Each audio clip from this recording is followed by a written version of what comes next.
সময় বিদ্যুৎ পরিষেবাকে এইভাবে পরিচালিত করা হয়েছিল যে কুটির যদি ভুল হবে তারা শুধু বন্ধু নয়, এই কর্পোরেট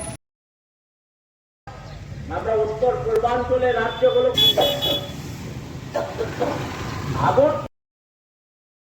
আমাদের কর্মচারী সংগঠন এই কারণে বিদ্যুৎ যাকে আমরা জানতাম আগে এসেন্সিয়াল সার্ভিস তাকে ভেঙে চুরমার করে দেওয়ার জন্য একটি শৃঙ্খলাবদ্ধ ভাবে এই বিদ্যুৎ না, কিন্তু বিষয়টা হলো এটা বাস্তবতা। আমরা দেখেছি যে চণ্ডীগড় সেখানকার যে বিদ্যুৎ কর্পোরেশন, সেই বিদ্যুৎ কর্পোরেশন গ্রাহকদের 5 টাকা দরে বিদ্যুৎ সরবরাহ করত, কিন্তু এটা আমাদের দেশকে যারা বেসরকারি হাতে তুলে দিতে চাইছেন, অল্প কিছু মুষ্টিমেয় মালিকের হাতে যারা হাজারো লক্ষ কোটি টাকার সম্পত্তি করেছেন, তাদের সম্পত্তিটাকে কিভাবে আরো বেশি বাড়ানো যায় এই দায়িত্ব দিয়ে যারা ভারতবর্ষে কেন্দ্রে সরকার চালাচ্ছেন এবং আমাদের রাজ্যে সরকার চালাচ্ছেন, তারা ওই চণ্ডীগড় বিদ্যুতের যে কর্পোরেশন 5 টাকা দরে গ্রাহকদের বিদ্যুৎ যারা সরবরাহ করত দিনের পর দিন, তাতেও তাদের লাভ হতো, সেই কর্পোরেশনকে বেসরকারি হাতে দেবার জন্য অনেক দিন ধরে ষড়যন্ত্র হচ্ছিল। সেখানে বিদ্যুতের যারা গ্রাহক আছেন, যারা কর্মচারীরা আছেন, চণ্ডীগড়ের যারা মানুষরা আছেন, সকলে মিলে তার বিরুদ্ধে মারাত্মকভাবে প্রতিবাদ করছেন এবং এই প্রতিবাদের ফলে দীর্ঘদিন ধরে এই ব্যবস্থাটাকে বেসরকারি হাতে দেওয়া সম্ভব হয়নি।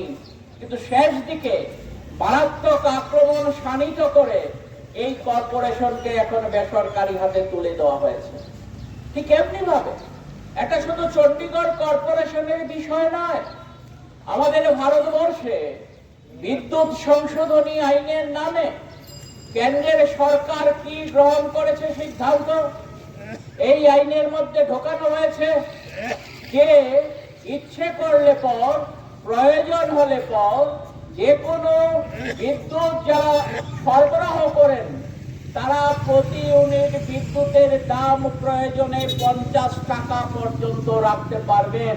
এটা আমাদের দেশের কেন্দ্রীয় সরকার যারা বেসরকারি মালিক আছে তাদেরকে সেই সুযোগ করে দেওয়ার জন্য আমাদের বিদ্যুৎ আইনের সংশোধনী এনে এটা বলেছে যে 50 টাকা করে প্রয়োজনে তারা প্রতি ইউনিট বিদ্যুতের দাম রাখতে পারবে। ভাবুন একবার, আমরা ত্রিপুরা রাজ্যে এখন ধরুন সর্বনিম্ন বিদ্যুৎ এই 6 টাকার কাছাকাছি, আমরা প্রতি ইউনিটে 6 টাকার কাছাকাছি পাচ্ছি।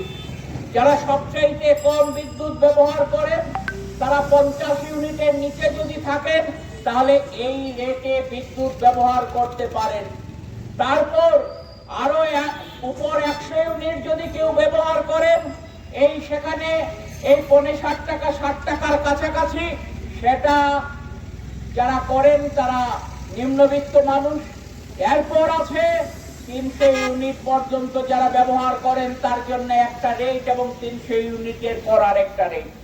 মোটামুটি ভাবে 6 টাকার কাছাকাছি থেকে 9 টাকা রেটের মধ্যে, 8.5 টাকা 9 টাকার মধ্যে 4 স্ল্যাবের যারা বিদ্যুৎ ব্যবহারকারী তারা ত্রিপুরা রাজ্যে বিদ্যুৎ ব্যবহার করতে পারছিলেন।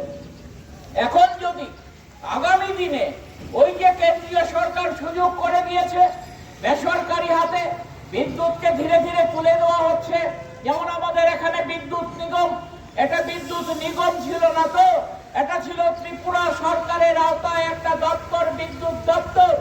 কিন্তু দেখা গেল কেন্দ্রের সরকার চাপ দিয়ে না হলে পর এখানে বিদ্যুতের সম্প্রসারণের প্রশ্নে কেন্দ্রের সরকার সাহায্য করবে না, এই চাপ দেওয়ার মধ্য দিয়ে রাজ্য সরকারকে বাধ্য করেছে এখানে বিদ্যুৎ নিগম তৈরি করতে।